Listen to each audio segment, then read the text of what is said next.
Halo Sobat Cuan semua, mungkin ini kerasa buat teman-teman semua ya.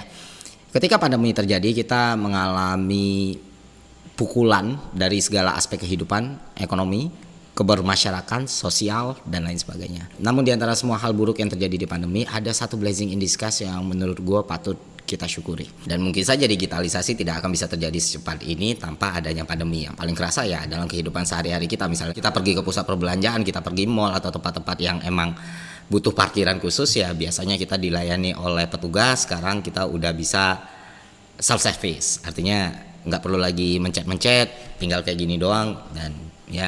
Dan itu salah satu terobosan yang dihasilkan era pandemi ini. Fenomena pergeseran digital ini sebenarnya udah terjadi dari sejak tahun 1980-an dan mulai dikenal dengan istilah revolusi industri 4.0 itu sekitar tahun 2011 di Hannover, Jerman. Istilah ini digunakan oleh pemerintah Jerman untuk memajukan bidang industri ke tingkat selanjutnya dengan bantuan teknologi. Dilanjutkan perkembangannya menjadi revolusi industri 5.0 pada tahun 2017. Jepang menyampaikan visinya tentang konsep baru yang disebut Society 5.0 di pameran Kebit, Jerman.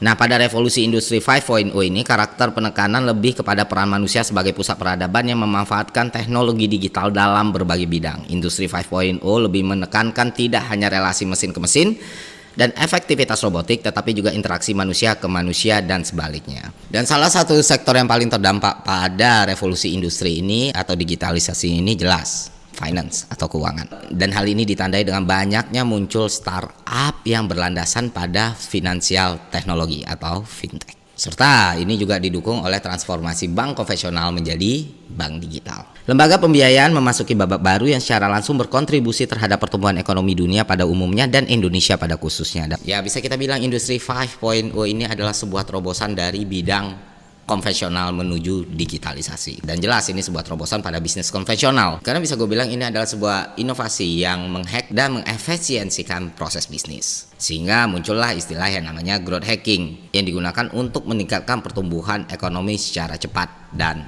efektif. Kalau menurut gue salah satu momen terbaik di Indonesia untuk melakukan growth hack adalah ketika bulan Ramadan atau bulan puasa yang beberapa hari lagi akan kita masuki. Kenapa demikian? Gini. Nah, saat bulan Ramadan, apalagi di hari rayanya, di Idul Fitrinya, itu mayoritas masyarakat Indonesia mendapatkan apa yang namanya tunjangan hari raya. Artinya apa? Artinya daya beli bertambah di situ. Ketika daya beli bertambah di situ, maka ekonomi pun akan jauh lebih berputar.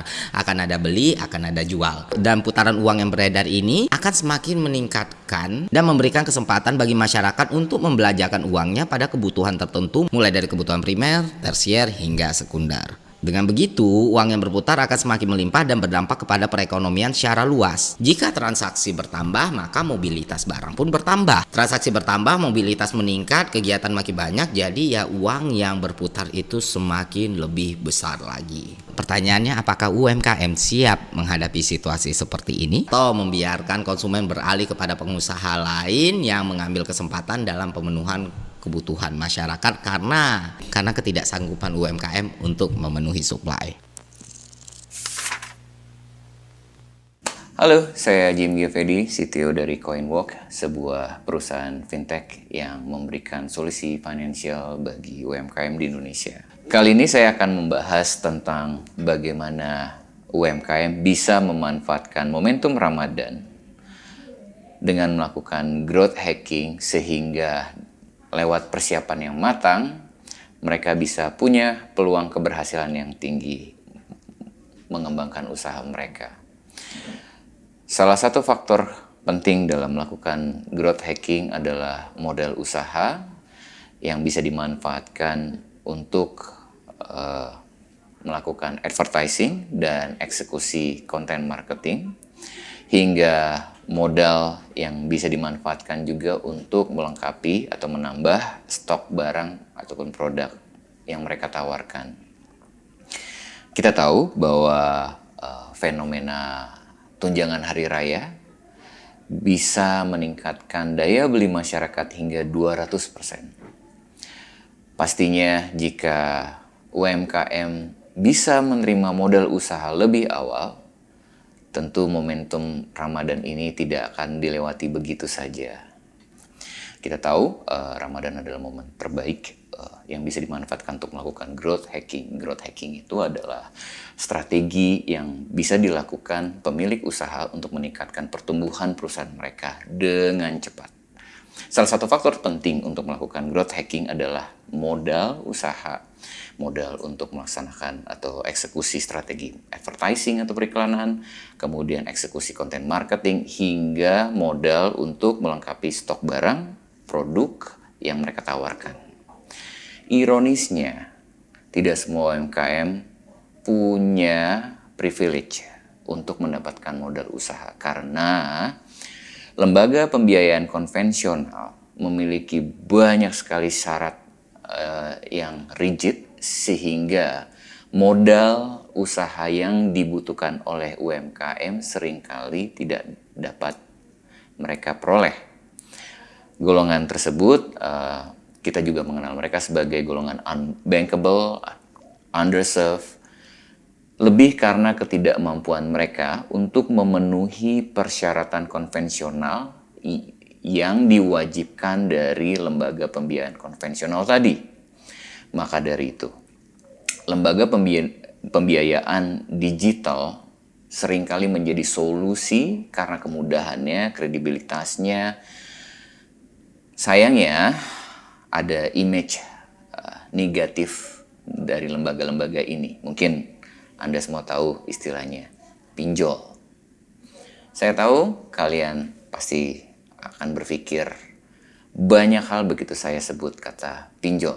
Oke, saya akan bahas tentang mitos dan fakta pinjol atau pinjaman online dan bagaimana perusahaan kami Coinworks bisa menjadi jawaban yang solutif terhadap UMKM. Dalam mendukung perekonomian di Indonesia, transformasi digital yang dilakukan oleh banyak lembaga pembiayaan biasanya berupa dengan upaya digitalisasi produk-produk keuangan. Dan salah satunya adalah pinjaman online. Namun inovasi ini dan bagaimana implementasinya di masyarakat serta kemudahan penerapan teknologi tanpa regulasi membuat pinjaman online memiliki citra buruk dan sentimen yang negatif secara umum. Namun saya akan coba jelaskan mitos-mitos tentang pinjol yang beredar di Indonesia. Mitos yang pertama itu adalah pinjol ibarat rentenir. Nyatanya pinjaman online justru memiliki bunga yang rendah, bahkan lebih rendah dari beberapa lembaga keuangan yang konvensional. Dan selain memiliki bunga yang rendah, jumlah pinjaman juga bisa lebih besar dan cenderung tanpa agunan. Contohnya produk Coinworks yang namanya Coin Business. Coin Business punya bunga yang cukup rendah hingga 2% per bulan dan pinjaman hingga 2 miliar rupiah dan tanpa jaminan. Kemudian mitos yang kedua adalah penagihan pinjaman yang tidak kredibel atau cenderung melanggar privasi. Umumnya, lembaga pembiayaan yang melakukan hal-hal tersebut biasanya tidak terdaftar atau diawasi oleh OJK, serta tidak memiliki sertifikasi ISO 27001 di mana privasi pengguna diutamakan.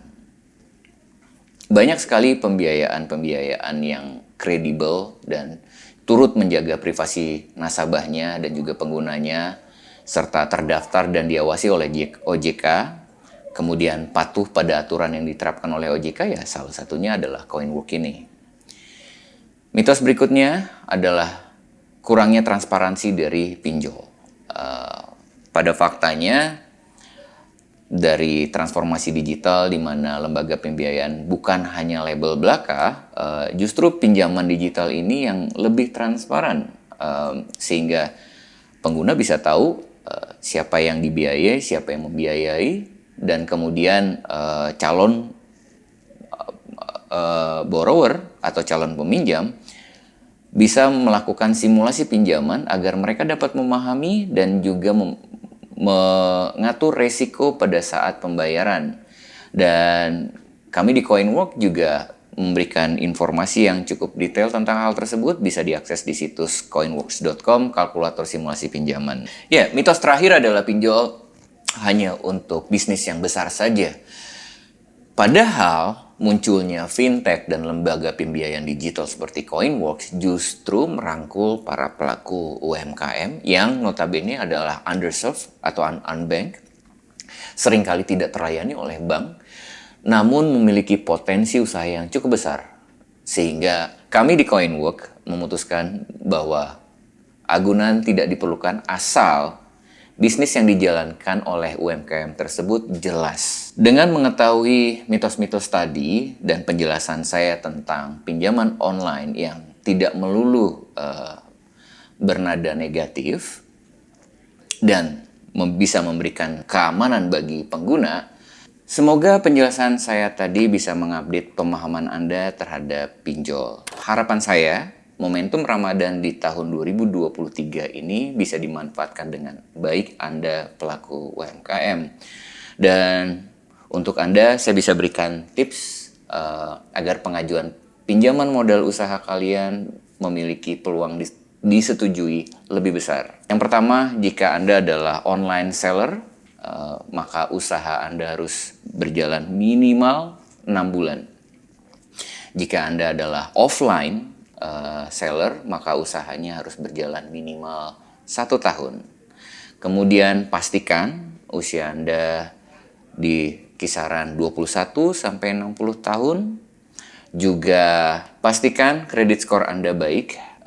Anda bisa cek melalui SILK dari OJK atau gunakan fitur skor kredit dari aplikasi Coinworks, atau juga bisa kunjungi website Coinworks di coinworks.com/score. Dan kemudian jangan lupa siapkan dokumen-dokumen seperti misalnya KTP untuk individu, dokumen perusahaan untuk usaha berbentuk PT dan CV, seperti misalnya KTP direktur, NPWP perusahaan, akte pendirian, SK Kemenhumkam, dan rekening koran perusahaan 3 bulan terakhir. Sekarang kita akan bahas bagaimana memanfaatkan growth hacking di bulan Ramadan sehingga momentum tersebut bisa dimanfaatkan dengan baik untuk pertumbuhan bisnis UMKM.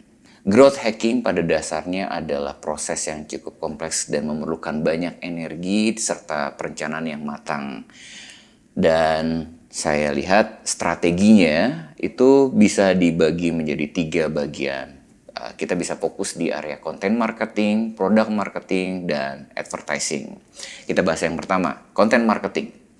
Kita tahu bahwa konten adalah raja dan maksimalisasi konten marketing tentunya adalah langkah yang tepat. Namun, hal tersebut membutuhkan skill dan juga pengetahuan yang komprehensif sehingga dapat menghasilkan konten yang berkualitas dan lebih penting lagi adalah tepat sasaran.